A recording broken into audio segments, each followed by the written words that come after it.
I share what I'm listening to and my thoughts on music and the business daily for free at helloyassine.com. What's poppin', y'all? I genuinely, honest to God, believe there was some betrayal here from Cardi's side when it comes to Drake. Obviously, the most apparent and glaring example is him working with Kendrick Lamar, but I don't think that's the only reason. First, I'm going to go into the history of Drake and Playboi Carti, where Drake has shown a lot of love to Playboi Carti, where individuals like Kendrick Lamar had not. So as far back as 2017, keep in mind, this is like self-titled era, Drake brought out Playboi Carti and Migos at an Adult Swim party in New York City. So he brought them out to perform. Cardi performed Woke Up Like This. That's a big deal already. This is Drake in 2017. I mean, Drake in the modern day is still Drake. But 2017, Cardi was not what Cardi is now, and Drake was what Drake is now. And then after that, a couple years later, in 2019,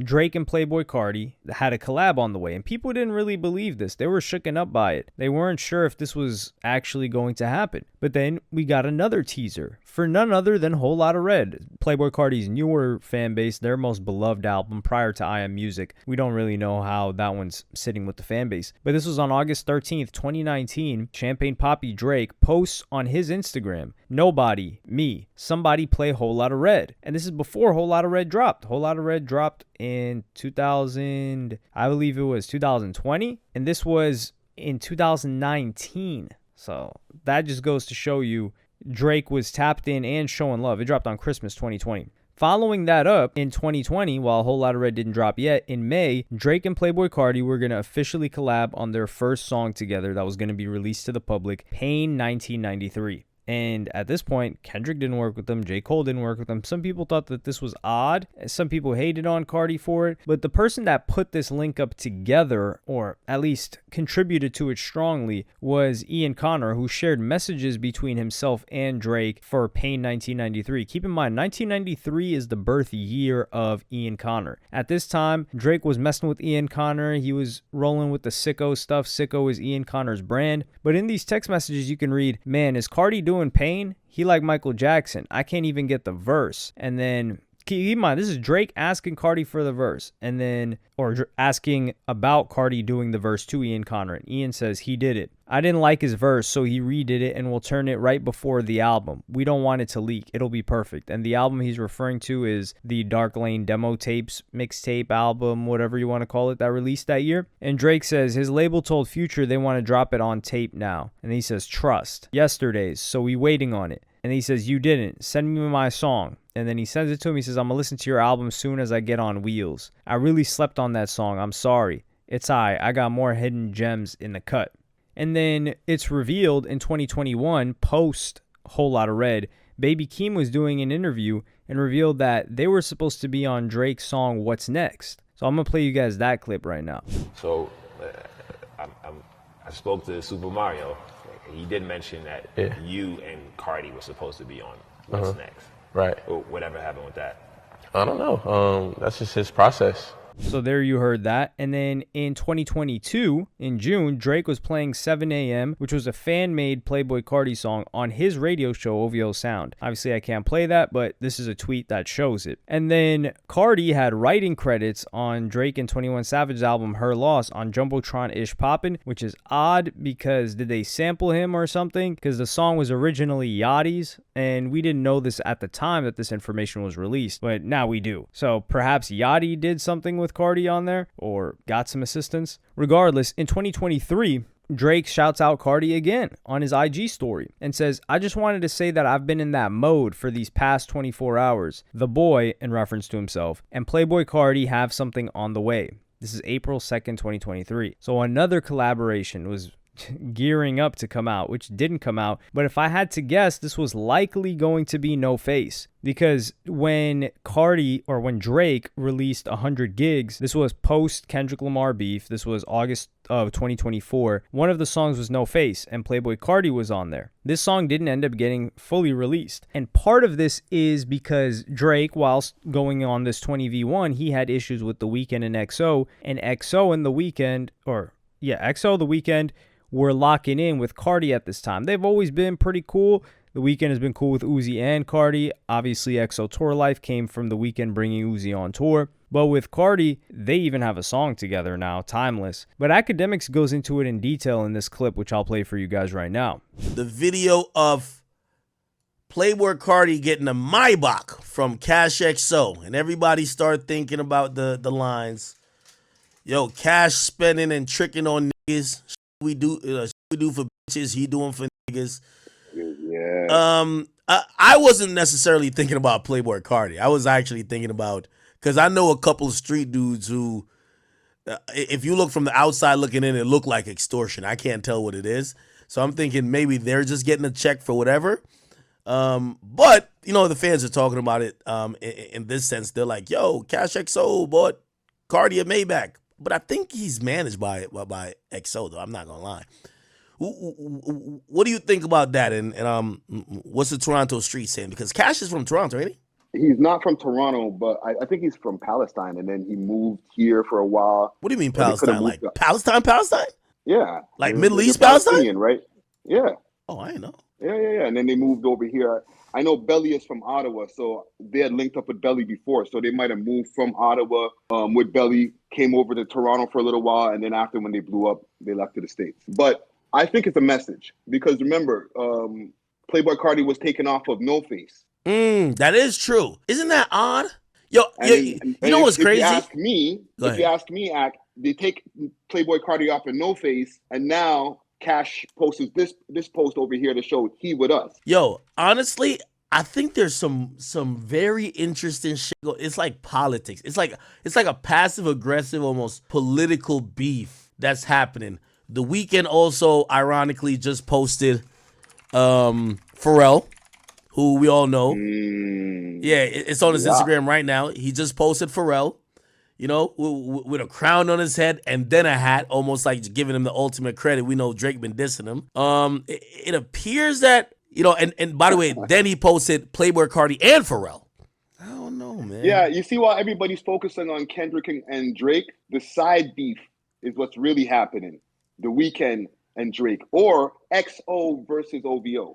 Which, by the way, you know what's also interesting? I seen Nicki Minaj give credit to the Weeknd, and I'm like, yo, somebody from Drake team got to tell Nicki that he don't fuck with that nigga. So there you have it. It's a little bit of an iffy situation because if The Weeknd and Drake have issues, and that's why you're not clearing No Face for Drake, but at the same time, you're working with The Weeknd, who you know Drake doesn't like. You're picking a side at that point. You're not being fair. And this is when Drake unfollowed a ton of people on Instagram. On October, he unfollowed Kendrick, of course, Playboi Carti, LeBron, Rick Ross, DeMar DeRozan, Joe Budden, and more. DeMar DeRozan, Joe Budden, Rick Ross, and LeBron James are very obvious, of course, with Kendrick Lamar as well. Like, these people all just... DeMar DeRozan and LeBron James were at the pop-out. Joe Budden...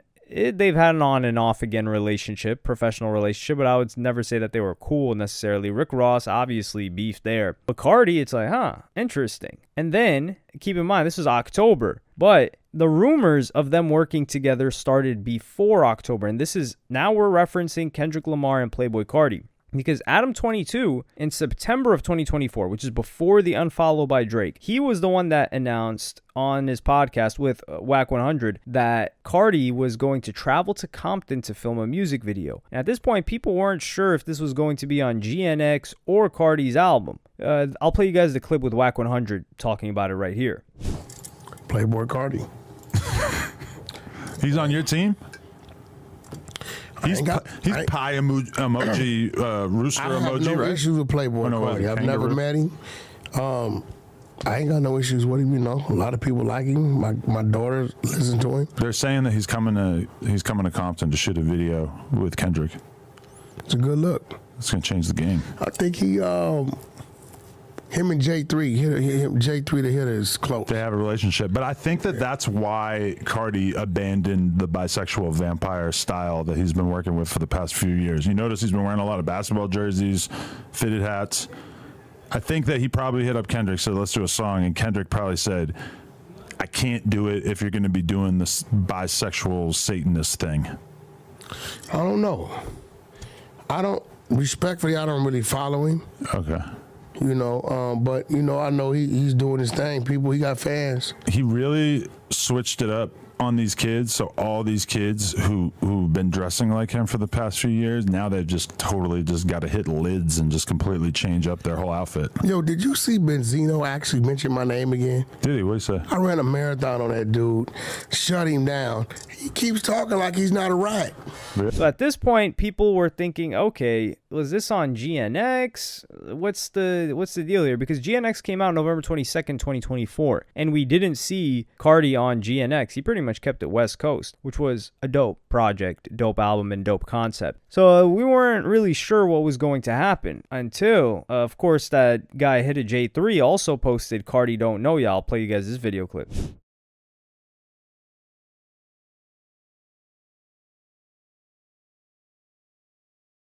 Hit a J3 is very close with Kendrick Lamar. And then what happens? We get Kendrick Lamar features multiple times and some creative direction assistance in general, probably for a couple of songs or music video. Because there was this back and forth between Cardi's producer, Filthy, and Academics. Because Academics said, oh, I'm hearing Kendrick Lamar creative directed this. And I guess this was a game of telephone that got lost in translation because people, the way Academics presented it, it could be interpreted as Kendrick Lamar creative directed the whole project, which I don't believe to be true. And Filthy said that wasn't true. This is a Cardi album. But I'm guessing that Kendrick Lamar creative directed the music video that might be for the song that they have together. Because if there was a music video filmed, who was a part of it? And, well, obviously the people who were a part of it. But where was that going to go? And where was it going to drop? So I'm likely to believe that Kendrick Lamar and PG Lang creative directed that because PG Lang did a lot of the creative direction and stage setup for Kendrick Lamar's Super Bowl performance. Hit a J3 also on March 14th when Playboi Carti's new album was coming out, he played this clip about how locked in they were for so long. Nigga in the house swag. Yeah.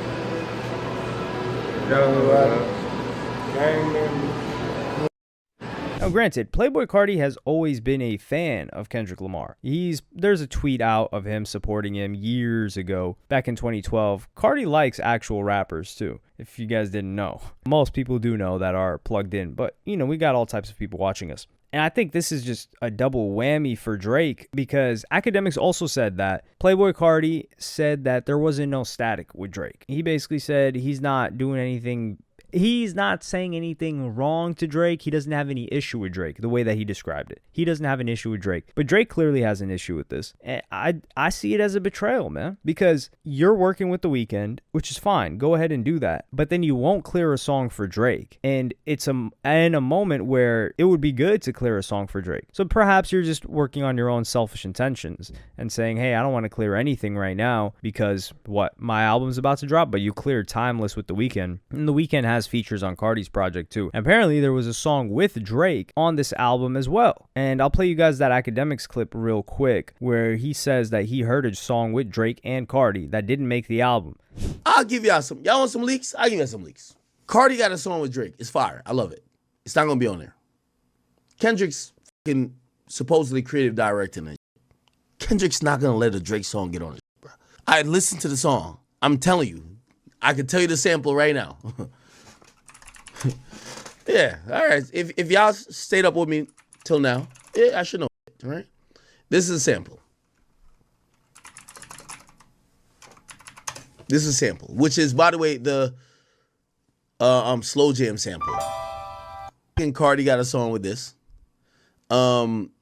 So if that song doesn't make the album and Kendrick is on the album, it's almost, not even almost as if. The way I see it is Cardi picked a side. And he can try to fence it and say that he doesn't have an issue with anybody. But if you're going to fence it, then you would, or if you were going to not have problems with any other side or not choose a side, you would assist Drake. You would either clear it for him or have him on your project. But perhaps Drake didn't want to clear it for Cardi. That's also a possibility. So I'm willing to say if Cardi was willing to have Drake on the project and Drake didn't clear it, then I wouldn't say this is a full-on betrayal, but it is shiesty behavior. And Cardi is known for shiesty behavior, especially if you guys remember early Cardi and the people he used to roll with and the people he used to mess with. We've always seen him be loyal to Ian Connor, though. Like, those guys have been locked in for forever. and he's very appreciative of him. And now Cardi's damn near, I wouldn't say a superstar, but he's a star up there. A superstar in the U.S. I guess we could call it that. But let me know what you guys think in the comments. Is this a betrayal now that you have more of the backstory? I would say so, but let me know. Like and subscribe and hit the notification bell if you enjoyed. Follow me on Twitter and Instagram.